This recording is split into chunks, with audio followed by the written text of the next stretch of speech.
Hey guys, how's it going? Kevin Clary here with a knife video for you. Today I want to talk about something that probably all of us have experienced and recently came up again and kind of got me thinking about this. Uh, I've done this myself, but I was recently talking to someone else who happened to stop at their local Cabela's and just was a little underwhelmed with their knife department and their knife selection. And I've been there myself. I've walked into stores that I thought might have a decent um, cross section of cool stuff available, only to be like, oh yeah, this is it. I was hoping to handle some knives. Now there are other places that are really really good, but for most of us who are buying knives, we're not going to have a really good brick and mortar store nearby that will first of all allow us to handle a bunch of stuff, just because most people don't have the kind of stock we wish they would, and second of all, um, where we can easily access, like it's near enough to us that we can go there on a regular basis to handle different things. So that means that most of us are going to be buying a lot of stuff online, and I think every single thing that you're going to see in this video, every single knife, is a knife that I got without having an opportunity to handle it first. And for you, for most of us, that's going to be our experience. So what can we do to help um, limit our disappointment, right? What can we do to be more certain that the knives that we buy, when they finally do show up, we're going to be really happy with our purchase rather than really disappointed? And so obviously, you can watch some reviews. You can get to know, I think Knife Center with David C. Anderson has done a great job. They do those regular videos where David just brings out all of their sort of new arrivals. And that's a really, really good way to kind of get to know some things about knives. Watch some reviews and don't watch them about a particular knife, but notice the things that they're noticing. Okay, so maybe if you watch one of my reviews, I'm typically going to talk about the blade. I'm going to talk about the action. I'm going to talk about the handle construction. I'm going to talk about the ergonomics. And so that's a good thing that you can start to get a handle on for yourself. What makes for a good blade? All right, what steels are worth looking at? What kind of mistakes do you frequently see on blades? What are reviewers complaining about? What makes for a good action? What are the features that you want to see in that action? What makes a good, I'm getting a little repetitive here, but what makes a knife handle good or bad, comfortable, uncomfortable? What construction practices do you want to see? What things would you rather avoid? What materials, are you going to like, and what materials are you going to be disappointed in? Okay, all of those things are things that you can sort of make a list for yourself, right? Again, you can watch some reviews and you can notice the things that reviewers hit on, not for that particular knife, but just in general, so that you can start developing some knowledge about knives in general, and you can apply that knowledge to your particular preferences. So eventually, you'll get to the point where what kind of blade grind you prefer, what kind of steel choice you prefer. All right. And so, with this knife right here, this is a good example. Actually, both of these. Let's pick these for one quick second. Um, these two knives are a little bit different, right? And actually, we could throw this in as well. This is a Recon One, really well-loved knife, but it does have a feature that people are like, "What the heck?" The Kershaw Federalist here is one of these double detent slip joints, and it really does feel like a slip joint, which is interesting. Now, because that's different than, most of the knives that I've shown you have some kind of a locking mechanism. This doesn't have one, and the action is going to be a little bit different. So you may want to, it's important to know that going in. I don't know, if you see this in a picture. Okay, it is a nice looking knife, by the way, but if you see a picture of this and you buy it and then realize, holy cow, this has no lock, that's not what I was looking for. Um, well, you probably should have looked a little bit closer. All right, so our expectations need to be consistent with whatever it is we're buying.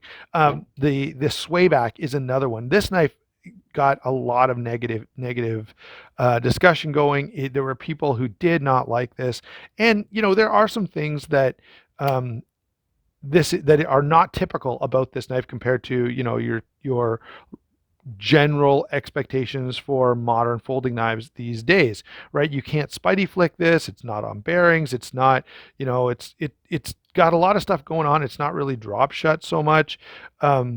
So yeah, this is a knife that has some things that if you're, if you've had a bunch of ZTs and then you say, well, this is a titanium frame lock. I've had lots of titanium frame locks. This should be the same. It's not the same, right? It's a big difference from a lot of your frame lock folders that you've got in your collection. All right. This would be maybe more in keeping with your expectations. Another good example, and I used to get a lot of comments about this, the Triad lock. Some people don't like lockbacks in general.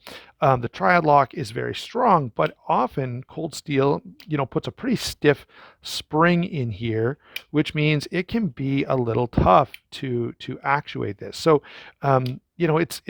it's helpful to know those things ahead of time so that you go, well, I don't like a lock that's really stiff. Now, I will say not all Cold Steels are really created equal. The lock on the 8010 here is much easier to actuate. All right. Let me say that I think my American Lawman is probably my stiffest Triad lock. I handled a friend's Code 4 not that long ago, and it was a pretty stiff lock. But I'm so big and tough and strong and manly that even the toughest Triad lock doesn't bother me a bit. So I know, some of you kind of wimpy people out there watching, you might have a hard time with it.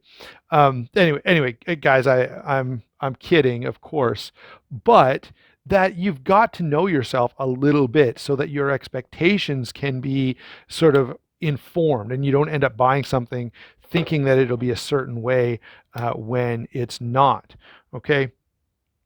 Another good way, so we've covered quite a few things here. We haven't touched on reputation, so we can touch on reputation. Get to know reputation. You can do this as well by watching reviews, or just by trying out knives. At this point, right, when I get something from WE Knives, which I've got a WE knife right here. I mean, this is the Ferrum Forge WE collaboration. This is the Crux, but this is built by WE Knives, and the action in A Surprise to No One is fantastic because WE Knives actions are nearly always excellent at this point. They struggled a bit at the beginning because their detents were sometimes a little soft. These days, that's rarely ever the case. So you can get to know a company's reputation. Here, Civivi, of course, is the budget branch of WE Knives. And guess what? Civivis, again, just kill it consistently. They always do such a great job.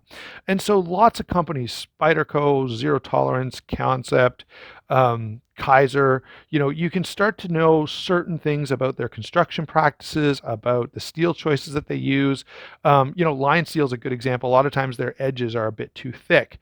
So you kind of know that going in. So you're going to be paying more attention to that before you buy a Lion steel. Okay. So start to develop a knowledge of features, functions, and reputations of companies so that you can inform your expectations to a greater degree. That way, when you're looking at something online, you have a better sense for what you can expect out of this, and therefore you can buy with more confidence than you would if you were just coming out of the blue having not heard about this. And this is especially going to be true of new people. And I see, new people a lot. And listen to this. You're not going to probably like this, but if you're new to the knife hobby, it's worth your time to find somewhere nearby. Even if it's, if you're watching in the US, even if it's a Bass Pro or a Gander Mountain, where you can go and at least handle a few different knives. If you're in Canada, there are places that you can go. It's definitely fewer and farther between. You can also, go to knife shows and to meetups and handle some different knives, get some feedback from different people that have handled a lot of knives, all in an effort to expand your knowledge base. Although I will say firsthand knowledge is going to be the best. So go into, a Bass Pro and handle 3 or 4 different zero tolerance knives, and you'll realize that there are some features and functions that ZT has, and you'll kind of get to know whether you like it or whether you don't like it. And that way, when you listen to a reviewer like me say, "Oh, this is, I really like this knife. I'm really enjoying it." You can go, I know Kevin likes it, but I don't know. I tried a bunch of ZTs and I just wasn't impressed. Well, if that's the case for you, then you should probably stay away from those ZTs. Um, you know, handle some. I have this knife here for a particular reason. So a bunch of companies do these axis style locks these days. Hogue is doing it. SOG is doing it. Um, oh, now I can't. TRM is doing it. Obviously, Benchmade is doing it. There are lots of axis style locks now since the copyright is gone. But every single one of those companies that I just mentioned, all right, has a different feel, and their version of the axis lock is implemented just a little bit differently, and that's important to know if you're going to buy a Hogue knife that you haven't had a chance to handle in person before. Okay, so that's a long discussion of sort of reputation. Now, here's another important aspect of this that I want to kind of finish with. Okay, get to know the people you're buying your knives from. A lot of online retailers, they don't have 100 members of staff. That it's maybe 2 or 3 or 4 people, and often it's only 1 or 2 people that are doing like order fulfillment or something like that. And if you're a faithful, reliable customer, you'll start to develop a reputation, and the business owner will know, hey, this individual buys a lot of knives. um, this person, I see their name over and over again, and they start to get to know you. And when that happens, if you're kind, if you're generous, if you're patient, then those owners, will be okay with you saying, hey, can you check for blade play on this knife before I buy it? Or can you tell me, what's the edge grind like? I can't really see it well enough in pictures. And retailers will accommodate those kind of things as long as you're not annoying and obtrusive and miserable. Uh, I'll give you some examples of guys that I have dealt with personally and can say are good companies to deal with. So SR Knives in Toronto. I haven't been to the store. It's on my list. One of these days, I'm going to go in there and spend a few hours. But SR Knives in Toronto, I have bought I bought multiple knives from them. I've always had good experiences with them. I've interacted with the owner a couple of different times on things, and always been very impressed with his willingness to accommodate. Thunderbird Gear in Bolton. Steve is a really, really nice guy. We've worked together on a couple of different things, and I really appreciate him. And again, he's one that, hey, make the phone call, ask some questions. He is happy to help you out with things. And just really, really stand-up guy, really easy to deal with. Integrity Knives is another one in Brantford, another Canadian company.